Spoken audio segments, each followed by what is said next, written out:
अशाच ताज्या व महत्त्वाच्या घडामोडी जाणून घेण्यासाठी आमच्या महाराष्ट्र समाचार न्यूज चॅनलला लाईक, सबस्क्राईब व शेअर करा. छत्रपती संभाजीनगरमध्ये वटपौर्णिमेचा जल्लोष. जाधववाडीतील एसटी कॉलनी भक्तिभाई.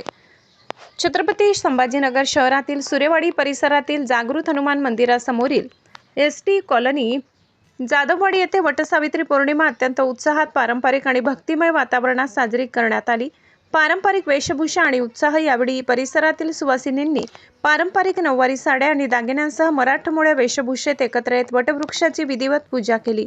पतीच्या दीर्घायुष्यासाठी साकडे. वटवृक्षाला सुताचे वेढे घालत फेऱ्या मारून महिलांनी आपल्या पतीच्या दीर्घायुष्यासाठी, उत्तम आरोग्यासाठी आणि संपूर्ण कुटुंबाच्या सुखसमृद्धीसाठी प्रार्थना केली. संस्कृती आणि सामाजिक ऐक्य. धार्मिक वातावरणात पार पडलेल्या या पूजेनंतर महिलांनी एकमेकींना वटपौर्णिमेच्या शुभेच्छा दिल्या. पारंपरिक सण साजरा करत महिलांनी सामाजिक ऐक्य आणि संस्कृती जपण्याचा एक सुंदर संदेश दिला.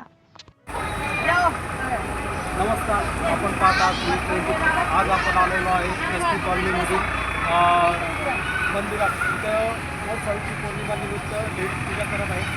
तर काय सांगणार ताई, आज वटसावित्री पौर्णिमा आहे, काय माहिती काय सांगणार, आज परंपरा आहे वटपौर्णिमेची, तशी परंपरा करणार सगळे लोक.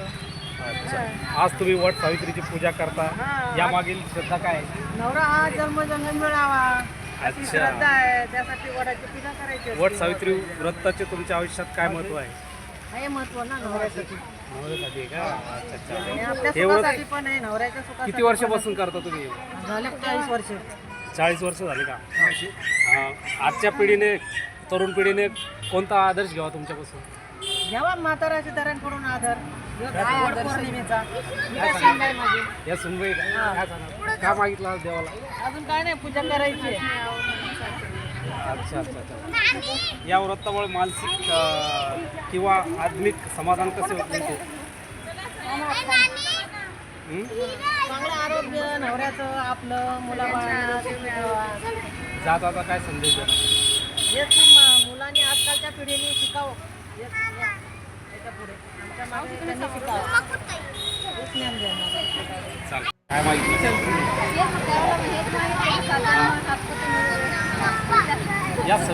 या सणानिमित्त तुम्ही काय संदेश द्या?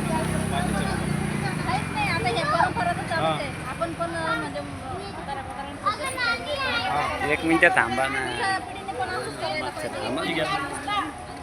वटसावित्री व्रताशी संबंधित काही खास आठवण आहे का? आपल्याला आपण कहाणी वाचतो, त्यातूनच आपल्याला माहिती आहे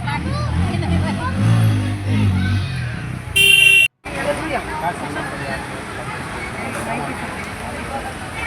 नाही मागितले. फक्त पतिदेवांना सुखी ठेवा, जन्मोजन्मी तेच पती त्यांच्यासाठी वडदेवाला उपास केला आहे. किती वर्षापासून करतो? मी लग्न झालं तेव्हापासून करते. युती परंपरा किती वर्षापासून चालू आहे? जेव्हापासून आम्हाला कळतं तेव्हापासून आईच्या सगळ्या करायचं, तर मग आम्ही पण करतो. या आदर्श ऐकून घेतलं. हो, या व्रताची परंपरा कोणाकडून ऐकून घ्यायची. आजच्या पिढीने या परंपरेत सहभागी व्हावे असं वाटतं का तुम्हाला? आणि वडाच्या झाडाचे धार्मिक महत्त्व माहिती आहे का? पर्यावरण महत्त्व काय आहे असं तुमचं? वडाच्या झाडाचं महत्त्व. आता तुम्ही याला फेरी मारले नाही, सांगू शकता का? दोरा बांधला होता हां. तेव्हापासून ही प्रथा चालू झाली. वटसावित्री व्रताशी संबंधित एखादी खास आठवण आहे का?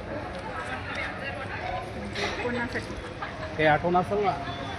आमची हां, गौरवाने काही दिला असेल ना आठवण? नाही, अजून तर काही भेट दिली नाही.